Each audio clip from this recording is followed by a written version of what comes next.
Jake Morrison stood at the large window of the human ship, Terra's voice, and watched the massive space station grow larger as they approached. The station, called Kepler 442, hung in empty space like a giant metal city. It had been built by 12 different alien races working together. Each section looked different because each race had their own way of building things. The human section was small and plain compared to the others. Jake wore his best diplomatic uniform with gold buttons and clean pressed fabric. He had been Earth's top ambassador for 15 years. He had dealt with angry aliens before, but never like this. The messages from the Galactic Council had been getting meaner and more demanding. Every month. Now they wanted to meet face to face, and Jake knew it would not go well. Captain Lisa Rodriguez walked up behind him. She commanded the 3 human ships that had come to protect the diplomatic mission. Lisa was a tough woman who had fought in border wars against space pirates. She did not trust aliens much, and she especially did not trust the Council. "Sir, the Council representatives are already waiting for us in the main meeting hall," Lisa said. "Our sensors show at least 50 alien ships around the station. They brought a lot of firepower for a peace talk." Jake nodded and kept looking out the window. He could see the alien ships now. Some were long and thin like metal snakes.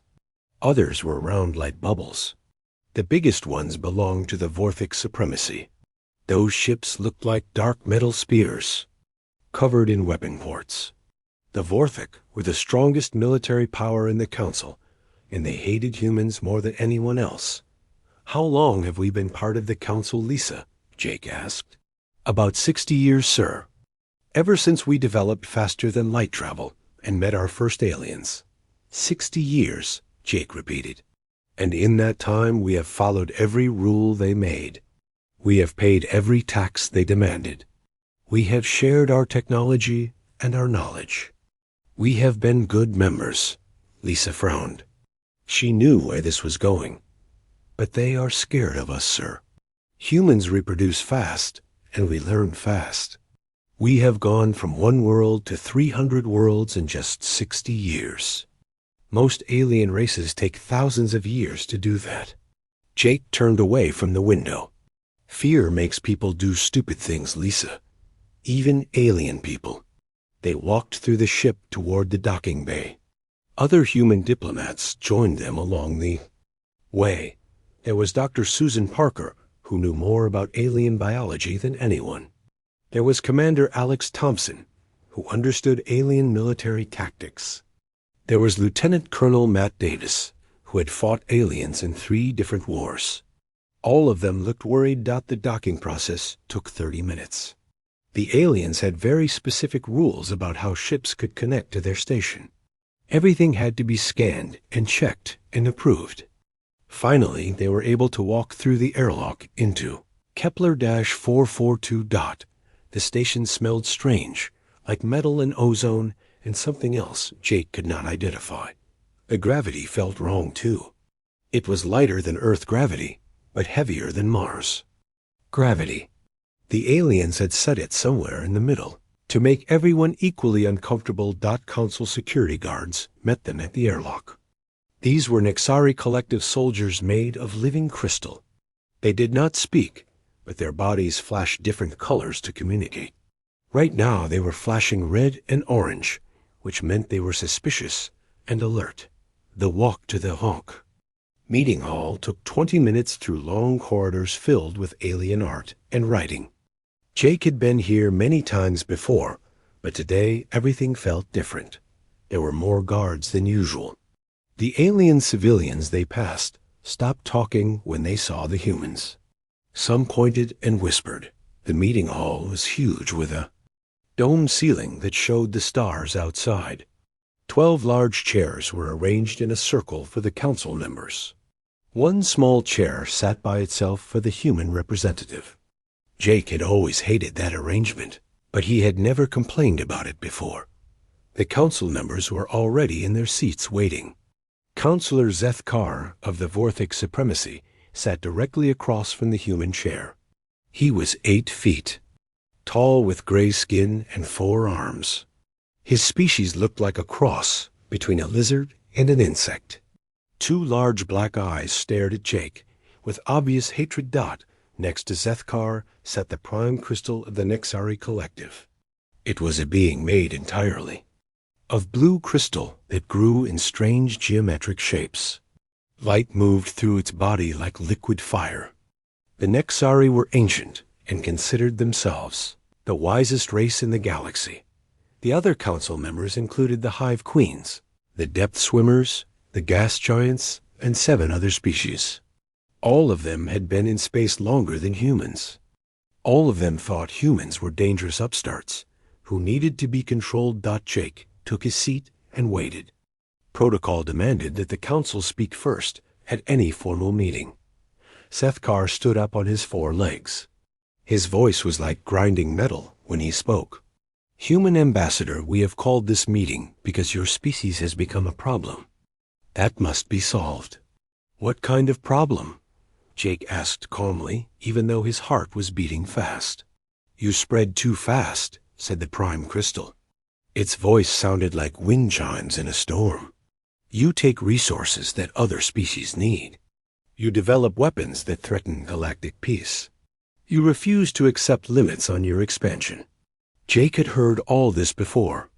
We have followed every expansion treaty we signed. We have never attacked another council member. We have shared our technology freely. That technology is the problem, Zethkar said. His 4 arms gestured angrily. You develop things in decades that take other races centuries to discover. It is not natural. It upsets the balance of power. The Hive Queen spoke next. She looked like a giant ant with too many eyes. Your species thinks differently than ours. You solve problems in ways we do not understand. This makes you unpredictable and dangerous.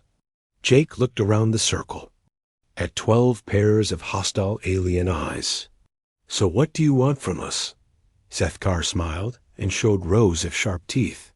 We want you to accept new limitations on your species. 80% of your colonies must be abandoned. Your military fleet must be reduced to 10 ships total. Your population growth must be controlled by genetic modification. And all human technology development must be supervised by council inspectors. The hall became completely silent. Jake felt like someone had punched him in the stomach. These were not negotiations. This was surrender. You are asking us to give up our freedom, Jake said quietly. We are asking you to accept your place in galactic civilization, the Prime Crystal replied. You are a young species. You must learn to follow the guidance of your elders. Jake stood up slowly.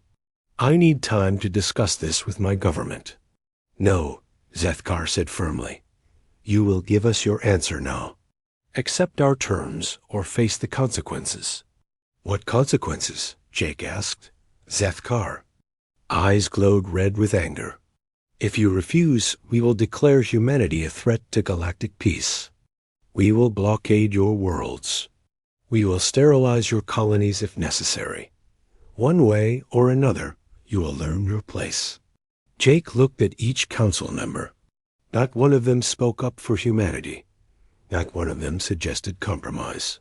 They had already decided that humans were the enemy. Jake Morrison had been a diplomat for 15 years.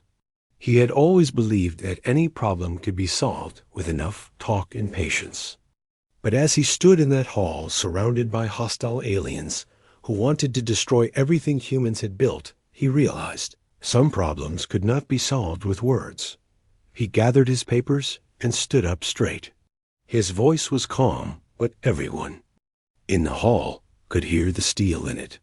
Humanity withdraws from this council effective immediately. Then he turned around and walked toward the door.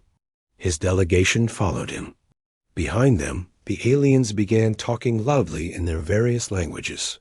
Some sounded angry. Some sounded confused. A few sounded satisfied. As Jake reached the door, he heard Zethkar laughing. The sound followed him all the way back to his ship. 6 months had passed since the humans walked out of the council meeting, and the galaxy felt different. Commander Alex Thompson sat in the pilot seat of his stealth ship watching a Vorthic patrol fleet move through space near the edge of what used to be human territory. The aliens had no idea his ship was there just a few thousand kilometers away. Alex had been running intelligence missions like this for months now. The humans had developed new technology that made their ships almost impossible to detect. They could bend light around their hulls and mask their energy signatures. The aliens kept improving their sensors, but somehow the humans always stayed one step ahead. The Vorthac patrol consisted of 6 heavy cruisers and 2 destroyers.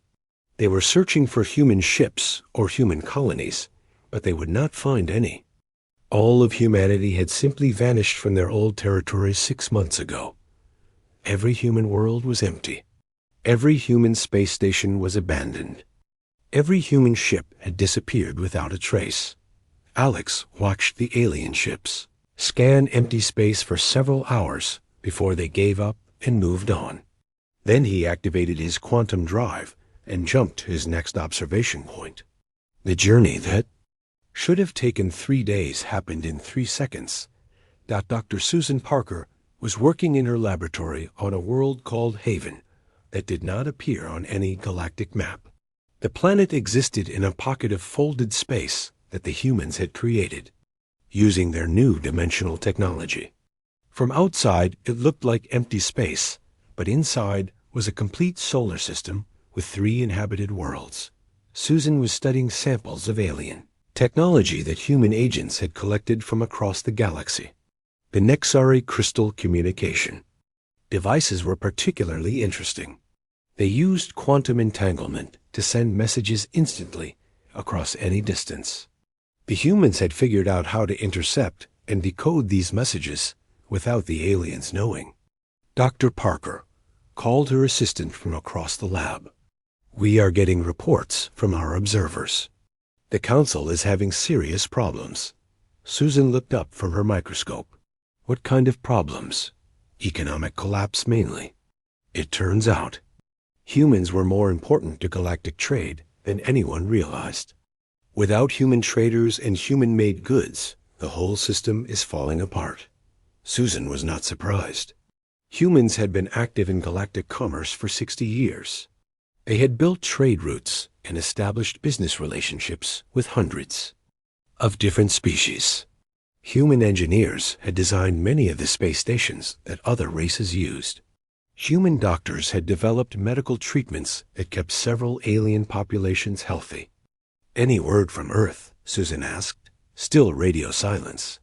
"The plan is working perfectly." The plan had been simple in concept, but incredibly difficult to execute. When humanity withdrew from the council, they did not just leave. They erased themselves from the galaxy completely. Every human colony had been evacuated to hidden worlds like Haven. Every human ship had been recalled to secret bases. Every human citizen had vanished from alien space, but the humans had not stopped working. In their hidden worlds, they had been developing technology that made their previous achievements look primitive. They had cracked the secrets of dimensional manipulation and quantum consciousness transfer. They had learned to anchor reality itself and bend the laws of physics to their will. Captain Lisa Rodriguez stood on the bridge of her flagship, watching sensor displays that showed council fleet movements across 3 star systems. Her ships were hidden in a parallel dimension, but they could observe and analyze everything happening in normal space. "Captain," reported her sensor officer, "the Nexari are trying to scan the old human colony at Beta Centauri again. They keep getting strange readings." Lisa smiled grimly. "Let them scan. They will never figure out what happened there." The truth was that the humans had not just abandoned their colonies. They had altered the space around them so that anyone trying to investigate would become confused and disoriented. Alien ships that got too close would find their instruments malfunctioning and their crews forgetting why they had come there. "Captain, we are getting a priority message from command. the communications officer announced. Lisa read the message. On her personal display, the council was holding emergency sessions almost every day now. Their economy was collapsing, and several member species were starting to blame each other for the human problem. The Vorthik wanted to launch military expeditions to find and destroy human settlements. The Nexari wanted to negotiate and try to bring the humans back. The other species were divided between fear and desperation. Send a reply to command, Lisa ordered. Tell them we are ready for Phase 2 whenever they give the order. Phase 2 would involve revealing some of humanity's new capabilities to the aliens. Not enough to show them everything, but enough to make them understand that their former victims had become something they could not comprehend. Meanwhile, on the hidden research station, called Sanctuary Admiral Karen, Stone was reviewing reports from human observers stationed throughout Council space. The news was consistently bad for the aliens. The Hive Queens were dealing with a plague that was killing thousands of their workers every day. The cure had been developed by human scientists 20 years ago, but the formula was stored in databases that the humans had wiped clean when they left. The depth swimmers were having problems with their ocean purification systems. The technology relied on human-designed filters that needed regular maintenance.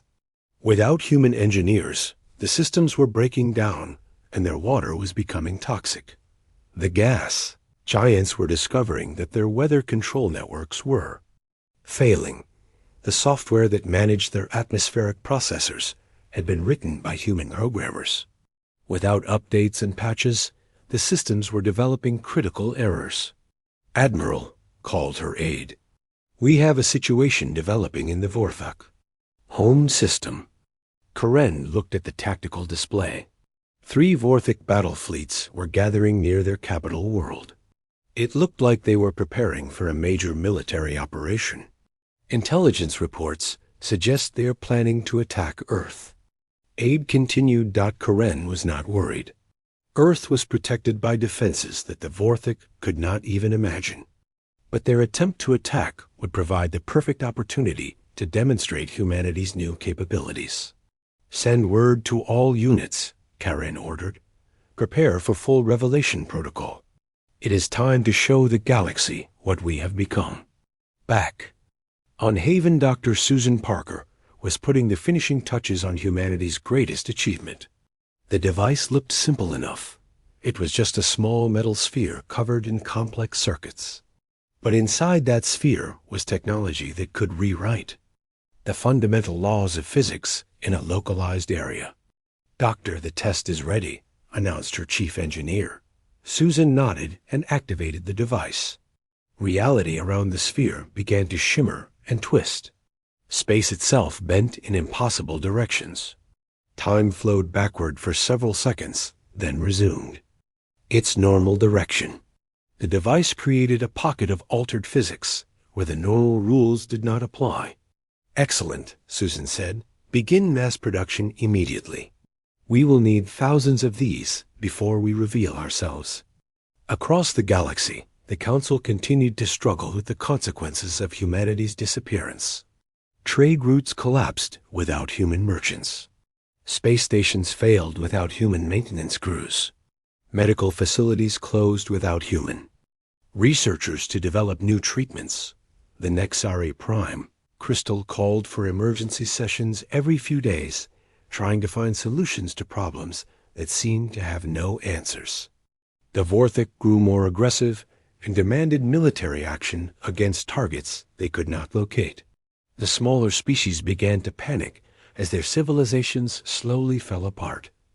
None of them understood what had really happened. They thought the humans had simply run away and hidden somewhere in deep space. They believed that given enough time and effort, they could track down the human refugees and force them to return.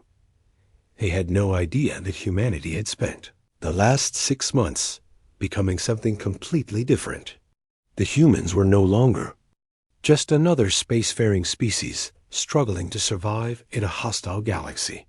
They had transcended the normal limitations of physics and biology while maintaining their essential humanity. Commander Alex Thompson finished his patrol and jumped back to his base in folded space. Tomorrow he would return to Council territory and continue watching. The aliens were growing more desperate every day. Soon they would do something stupid that would force humanity to reveal what they had become. Dr. Susan Parker completed her research and sent her findings to Earth.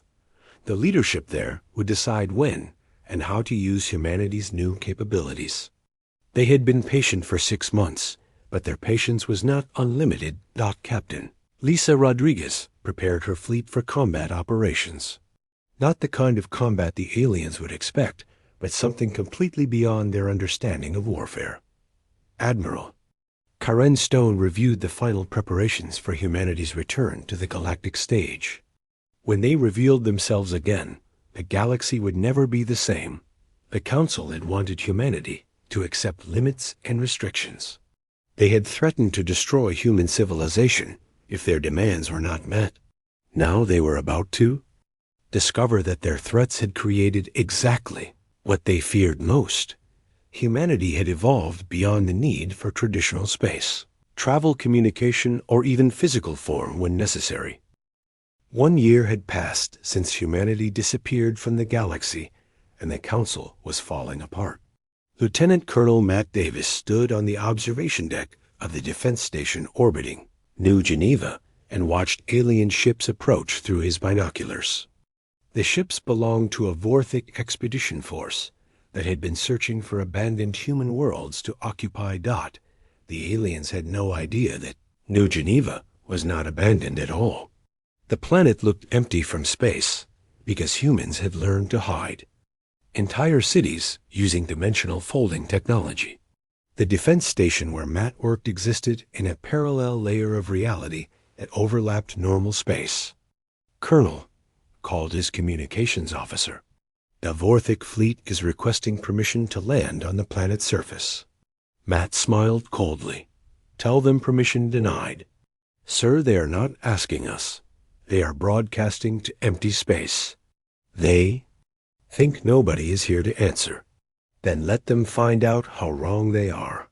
The Vorthic expedition consisted of 12 ships carrying about 50,000 soldiers and colonists. They had been traveling for months, looking for human worlds they could claim for themselves.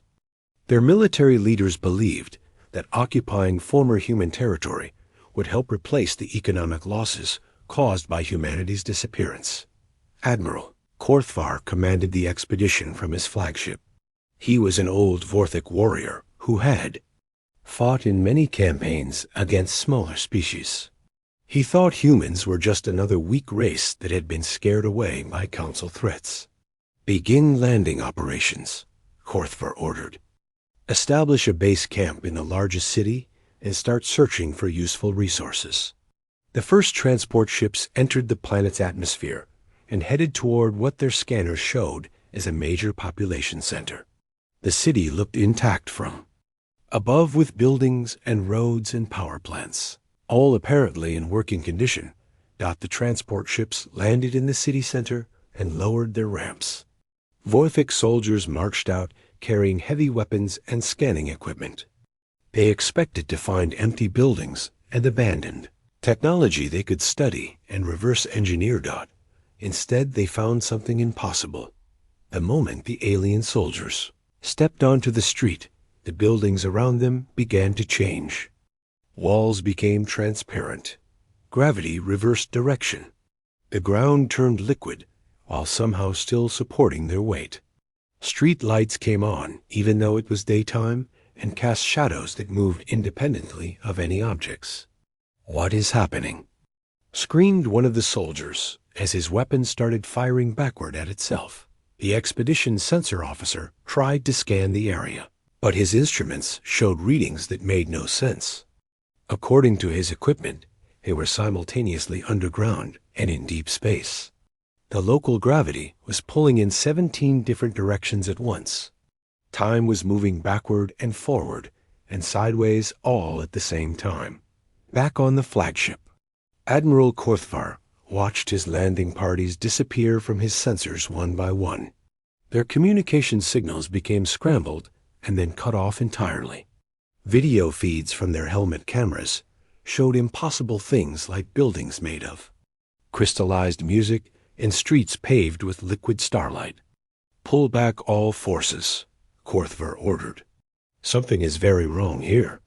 But when the remaining transport ships tried to leave the planet's atmosphere, they found that space itself had changed around them. Their engines pushed them forward, but they moved backward. Their navigation systems pointed toward the planet's surface, but led them deeper into space. Several ships simply vanished as if they had never existed. Lieutenant Colonel Matt Davis watched the alien panic from his hidden observation post. The defense systems around New Geneva were not weapons in any traditional sense. They were reality manipulation devices that changed the basic laws of physics in localized areas. The Vorthic soldiers were not being killed or captured. They were being edited out of normal space-time and relocated to a pocket dimension where they could not cause any harm. "Colonel, we are getting similar reports from 17 other former human worlds," his aide reported. "Alien expedition forces are encountering impossible phenomena wherever they try to establish settlements." Matt nodded with satisfaction. "Good. Send word to command that Phase 3 is proceeding according to plan." Meanwhile, across the galaxy, the Council was dealing with the collapse of their entire civilization. The economic problems caused by humanity's disappearance had grown much worse over the past year. Without human traders, engineers, doctors, and scientists to maintain the complex systems that kept galactic society functioning, everything was slowly breaking down. Dr. Rachel Green worked from a mobile research station that existed in 17 dimensions simultaneously. She led a project called Looking Glass that allowed humans to observe Council territories from parallel realities. What she saw was not encouraging for the aliens. The Nexari Collective was having serious problems with their crystal communication networks. The systems had been enhanced with human technology over the decades, and without maintenance, they were developing critical failures. Several Nexari colony worlds had lost contact with their home system completely. The Hive Queens were dealing with population collapse as medical treatments developed by human researchers became unavailable. Entire hive cities were being abandoned as plague spread, unchecked through their tunnels and chambers. The depth swimmers found their ocean worlds becoming uninhabitable as environmental systems failed. The complex networks that managed water, temperature, and chemical balance had been designed with human input. Without proper oversight, the oceans were becoming toxic soup. Dr. Green called her research assistant. "We are detecting major social unrest in the Vorthic home system." Rachel looked at the data streaming across her screens. The Vorthic military had launched dozens of expeditions to find and occupy human worlds, but every single mission had failed. Worse than failed, actually. Most of the expeditions had simply vanished without sending back any useful information. The Vorthic population was beginning to question their leaders. Families wanted to know what had happened to the thousands of soldiers and colonists who had disappeared. The military could not explain how their most advanced fleets were being defeated by empty planets. "Any word from the other Council species?" Rachel asked. Growing desperation across the board. The smaller species are starting to blame the larger ones for creating this mess. Several are talking about withdrawing from the Council entirely. Rachel was not surprised. The Council had been held together by mutual benefit and shared fear of external threats. But humanity had never been an external threat. They had been partners and contributors who made the whole system work better. Without them, the various alien species had no reason to cooperate with each other. Admiral Karen Stone reviewed the latest intelligence reports from her command center on Sanctuary Station. The hidden base existed in normal space, but drew its power from parallel dimensions. where different physical laws allowed for unlimited energy generation.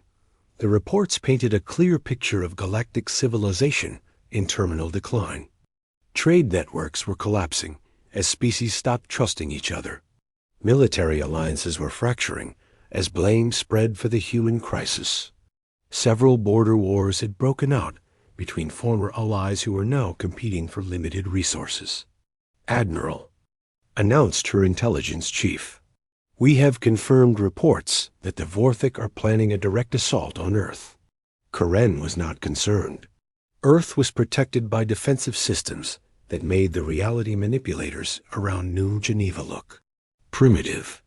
But the Vorthik attack would provide the perfect opportunity to demonstrate just how much humanity had changed over the past year. "Repair all units for full revelation," Karen ordered. "When they attack Earth, we will show them what we have become." The Vorthik assault fleet was the largest military force ever assembled in galactic history. Supreme Commander Zethkar had convinced the other council members to contribute ships and resources for one final attempt to locate and destroy humanity. The fleet included over 3,000 warships from 8 different species. Commander Alex Thompson observed the massive fleet from his stealth ship as it gathered in empty space near the edge of the Sol system. The aliens believed they were about to fight a desperate battle against human refugees hiding behind primitive defenses. They had no idea they were approaching beings who had transcended the normal limitations of space and time. "All ships prepare for jump to Earth," Zethkar broadcast to his enormous fleet. "Today, we will finish what we started a year ago." The fleet activated their faster-than-light drives and jumped toward Earth. They expected to find a heavily defended world surrounded by desperate human forces making their last stand. Instead, they found something that changed their understanding of what was possible in the universe. Dr. Susan Parker monitored the approaching alien fleet from her research station on Haven.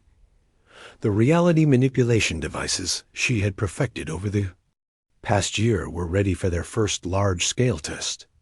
Soon the galaxy would learn that humanity had not been hiding in fear for the past year. They had been evolving into something beyond the aliens. Comprehension. The Vorthik fleet dropped out of faster-than-light travel, expecting to see Earth defended by human warships and orbital weapons platforms. Instead, they saw Earth exactly where it should be, with no defenses visible at all. 18 months after humanity disappeared from the galaxy, Captain Andrew Clark materialized in the center of the Council emergency session aboard the Nexari mothership. One moment, the aliens were arguing about their failing civilization, and then, the next moment, a human stood among them, as if he had always been there. The council members froze in shock. Captain Clark wore a simple blue uniform, with no visible weapons or equipment. He looked completely normal, except for his eyes, which seemed to contain swirling galaxies. When he spoke, his voice came from everywhere at once. "Greetings, council members. I bring a message from humanity." Councilor Zethkar was the first to recover from his surprise. The Vorthik military leader had spent the last 6 months watching his fleets disappear into impossible phenomena around former human worlds. Now he was face to face with one of the beings responsible. "Human," Zethkar snarled while reaching for his weapon. "You will surrender immediately and tell us where your people are hiding." Captain Clark smiled sadly. "We are not hiding, Counselor. We have been right here the entire time watching you destroy yourselves." Zethkar drew his plasma pistol and fired directly at the human. The energy beam passed through Captain Clark without affecting him at all. The beam ricocheted around the chamber several times before disappearing into a dimensional fold. "Impossible," whispered the prime crystal of the Nexari collective. "You should be dead." "Death is a limitation we have moved beyond," Captain Clark replied. "Just as we have moved beyond your understanding of space and time and matter." The other council members began talking frantically in their various languages. Some demanded explanations. Others called for security forces. A few simply stared in terrified silence at the human who stood calmly in their midst. Captain Clark raised one hand, and the chamber became completely silent. Even the background hum of the ship's engine stopped. For 18 months you have lived in a galaxy without humanity. How has that worked out for you? The question hung in the air like an accusation. Every council member knew the answer. Their civilization was collapsing. Their economies had failed. Their technology was breaking down. Several species were facing extinction because they could no longer maintain the systems that kept them alive. You wanted us gone, Captain Clark continued. Congratulations. Now face the universe without us. Dr. Benjamin White led the team responsible for what came next. From his laboratory, deep beneath the surface of Haven, he activated a network of devices placed throughout the galaxy. Over the past 18 months, these devices did not destroy anything. Instead, they altered reality to remove humanity's contributions to galactic civilization. The effect was immediate and devastating. On Nexari crystal worlds, the communication networks that connected their collective consciousness simply stopped working. The quantum entanglement technology that made their society possible had been enhanced with human innovations over the decades. Now those innovations were being edited out of reality as if they had never existed. In Vorthic space, the weapon systems on their mighty warships began to fail. The targeting computers and fire control systems had been improved with human software over the years. As that software was removed from existence, the weapons became useless chunks of metal. The Hive Queens watched in horror as their medical facilities shut down. The treatments that kept their populations healthy had been developed through cooperation with human researchers. Without those treatments, the hives began dying by the thousands. Throughout Council space, similar failures cascaded through every system that had been touched by human knowledge. Transportation networks ground to halt. Power plants went offline. Orbital habitats lost life support. The aliens discovered too late that humanity had been quietly guiding galactic development for generations. Stop this, demanded Zethkar. We can negotiate. We can reach an agreement. Captain Clark turned his galaxy-filled eyes toward the Vorthic consular. Negotiate? You mean like you negotiated 18 months ago when you threatened to sterilize our worlds? That was different, Zethkar protested. You were a threat to galactic stability. Were we, Captain Clark asked, or were we the foundation that galactic stability was built on? The prime crystal of the Nexari spoke in a voice like breaking glass. What do you want from us, human? What will it take to restore our civilization? Captain Clark seemed to consider the question for a long moment. Around him, reality continued to shift and change as humanity's influence was systematically removed. From galactic society, want, he said finally. We want nothing from you. You made your choice 18 months ago. You chose fear over cooperation. You chose domination over partnership. You chose to see us as a threat rather than as allies. But we were wrong, pleaded one of the smaller council members. We admit our mistake. Tell us how to fix this. Captain Clark shook his head slowly. Some mistakes cannot be fixed. Some choices cannot be undone. You wanted a galaxy without humanity, and now you have one. The chamber filled with desperate voices as the council members begged and threatened and bargained for mercy. But Captain Clark was no longer paying attention to them. He was watching something only he could see. Dr. Benjamin White's reality. Editing project was reaching its climax. Across the galaxy, the last traces of human influence were being removed from alien technology and society. The process would leave the various species exactly where they would have been if they had never encountered humanity at all. For some species, this meant returning to primitive technology and limited space travel. For others, it meant losing critical knowledge that kept their populations alive. A few would face complete extinction as the systems they depended on simply stopped existing. "There is one more thing you should know," Captain Clark said to the terrified council members. "The fleet you sent to attack Earth. They encountered something unexpected." Zethkar leaned forward eagerly. "What happened to my ships?" "They are fine," Captain Clark assured him, "physically unharmed. But they have learned what the universe looks like when we decide to change the rules of physics themselves." The Vorthik assault fleet had indeed reached Earth only to discover that space and time around the planet no longer followed normal laws. Their ships found themselves moving backward through time. Their weapons fired at themselves. Their communications reached only into parallel universes, where different versions of the Vorthik had made different choices. Admiral Korthver and his crews spent subjective years, trapped in impossible loops of causality, before human operators finally released them back into normal spacetime. They returned to Vorthik territory as broken beings who could barely speak about what they had experienced. "We offered you partnership," Captain Clark continued. "You demanded submission. We offered cooperation, and you chose domination. Now you live in a universe where we decide what is possible and what is not." The council members realized they were witnessing something beyond their comprehension. This was not a negotiation or a threat. This was a revelation. Humanity had not just developed new technology during their 18 months of silence. They had evolved into something that could rewrite the fundamental nature of reality. "Please," whispered the Prime Crystal, "give us another chance." Captain Clark looked at each council member in turn. When his gaze fell on them, they saw themselves as he saw them.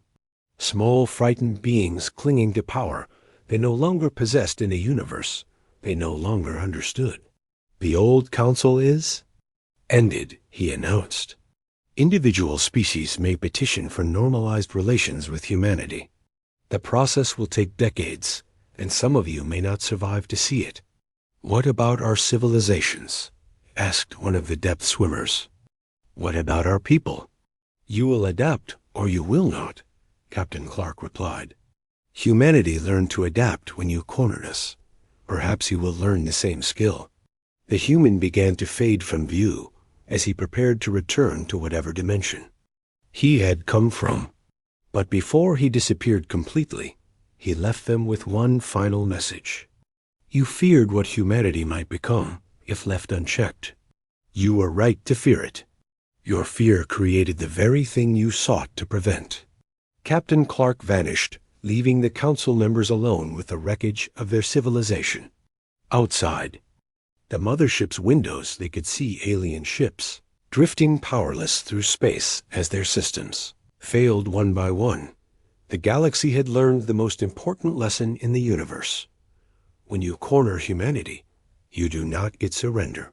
You get EVOLUTION. Dr. Benjamin White completed the reality editing process and sent.